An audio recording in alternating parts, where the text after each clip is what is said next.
When I started teaching English as a second language, it was really exciting at first, getting into the classroom, seeing the kids, seeing my students, seeing the teenagers, the adults. It was really great and I felt so good. I felt, okay, this is it. But there were many things that happened along the way that made me feel really bad, and I wish I was prepared for them.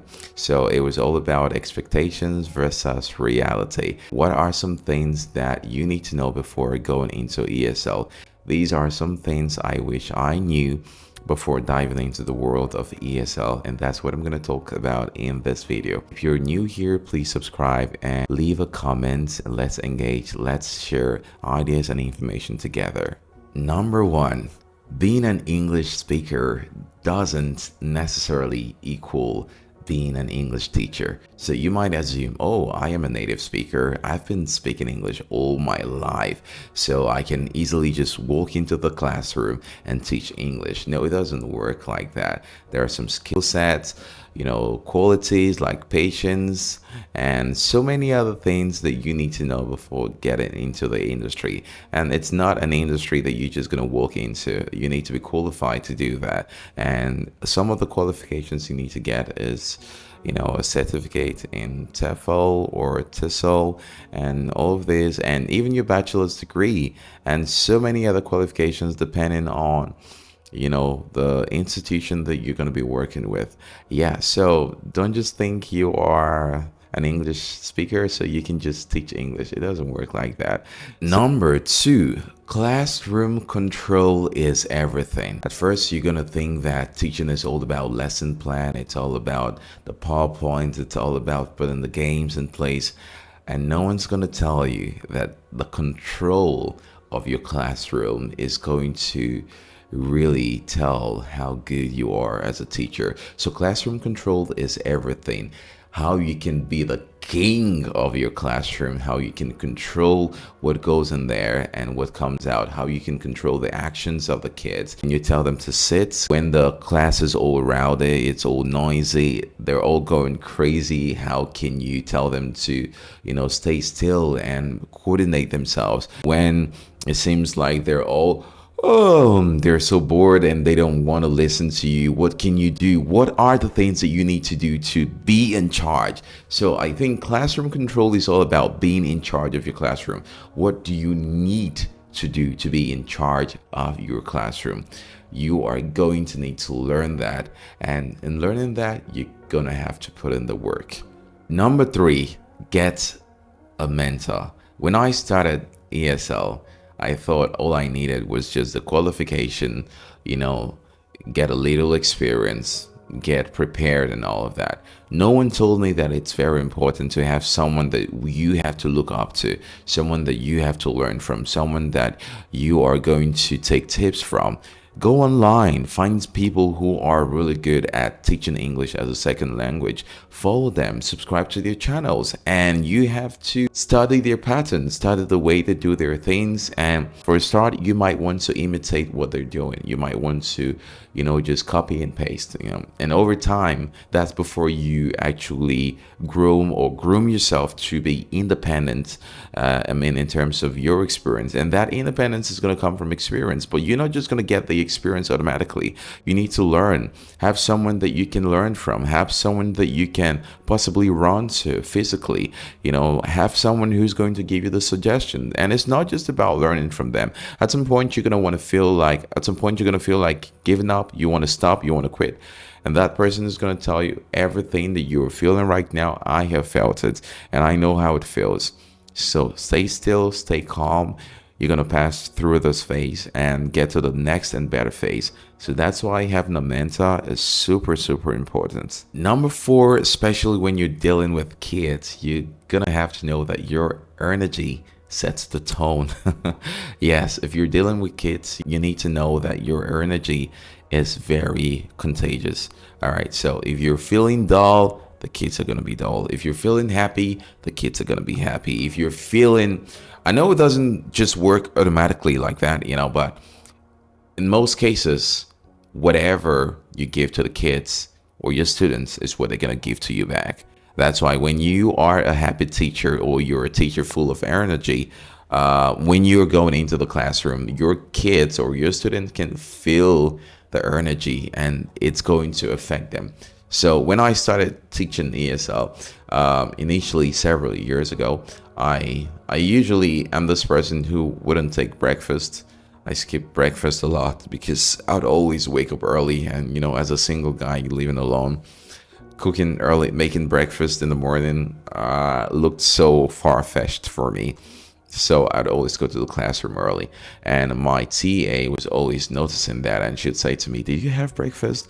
And she could easily tell that I have not had breakfast because my energy level is really low. So whatever you can do to keep that energy going, please do it.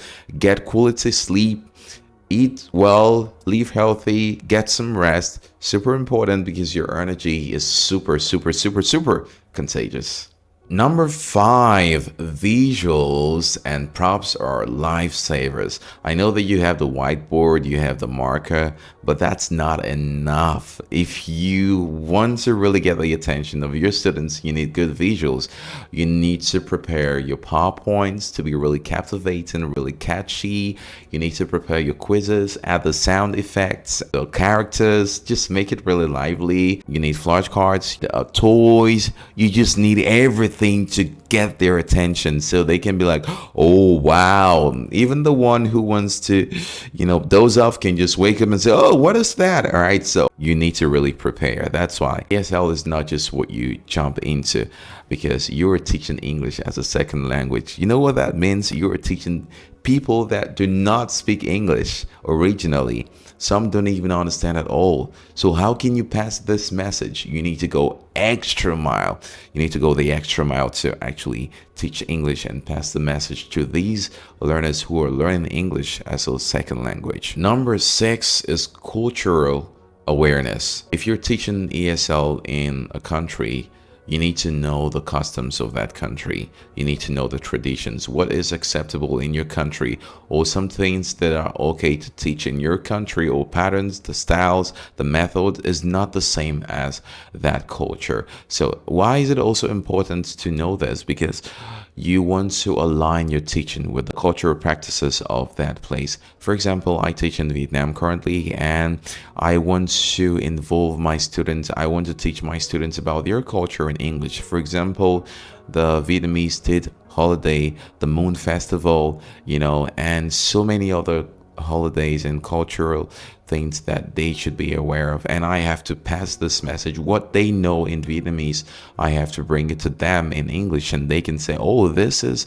the moon cake, this is the festival," and so many other things, the dragon dance and all of that. So please take note of the culture. If you're in China, make sure that you align your teaching with the Chinese culture. If you're in Vietnam, make sure that you align your teaching with the Vietnamese culture. That's how it works. Take note of that. Number seven, expect the unexpected. Sometimes I always tell teachers, your class doesn't have to be perfect all the time. Sometimes you're expecting your students to be all agile, full of energy. Even when you are giving your best, it's not just working out. It's okay. Do not put too much pressure on yourself.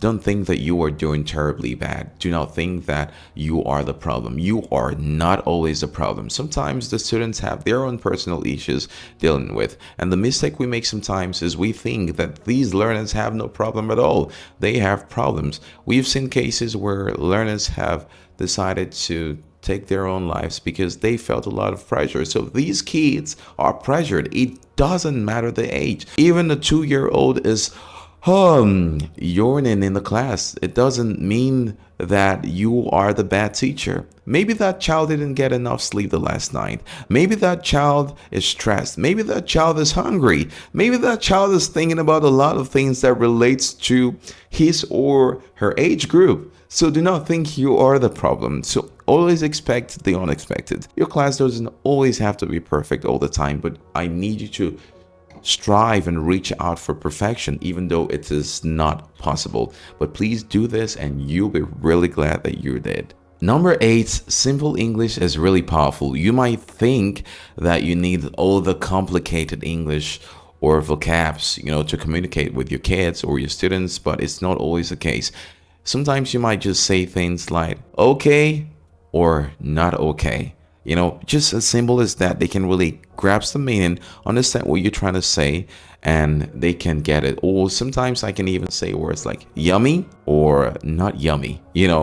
Even if sometimes the structures cannot be completely correct at some point, but it's okay to use them. The idea is to pass the message. Language is communication, and in communicating, sometimes you start from the simple to the complex, the known to the unknown, and over time, the kids can actually get the message and work with it. Number 9, your students may know more than you expect. Do not assume that the kids do not know anything. Do not assume that your students, it doesn't matter, kids, teenagers, or adults, do not think that they do not know anything at all. They are not always a clean slate. Sometimes they already have information in their head. And recently, I noticed one student of mine, he's just doing exceedingly great. And I wondered how. You know, Sometimes he knows more than I am teaching him. I asked the parents and they told me that he's also going to an English center. So it works like that. Always ask. So when you go into the classroom, try to ask them what they know about that topic or that, area of, discussion. Just get their idea on it. And trust me, it can really go a long way to igniting their thoughts, their memory, and their curiosity as well. Number 9, you will grow with time. Take it easy on yourself. And this is me encouraging you as a young ESL teacher. When I say young, not age, I mean you're just coming into the industry. You cannot know all of these things that I just mentioned, all in 1 month. Sometimes it takes years, 1 year, 2 years to accept these facts and these realities, and you will grow. Be willing to put in the effort, be willing to put in the skill sets, be willing to develop yourself, take courses, learn from other teachers, learn online, be very resourceful, and with time you will grow. It's not an automatic thing. So be patient with yourself. I used to put a lot of pressure on myself. I used to say to myself, oh, I'm not doing too well. Oh, others are doing better than me. Blah, blah, blah. That's fine. But over time, I realized that I am growing. And right now, I am way better. Way, way better than I used to be. And I am still growing. I'm still willing to learn. So that is the mentality that I want you to have. I want to end this video by saying that you are doing more than teaching ESL. Do you realize what you are doing? You are connecting the world. You are connecting people together from different areas because you are trying to teach a global language. So it's such a privilege to be part of this mission. It's a global mission and you are part of that mission. So always remember that you're doing something special. You're transforming lives, you're impacting, you're doing great. Congratulations to you for being part of this wonderful mission. I hope that you learned something in this video. Let me know what you think in the comment section, and please subscribe to this YouTube channel, and I'll see you in my next video. Bye, bye, bye, bye.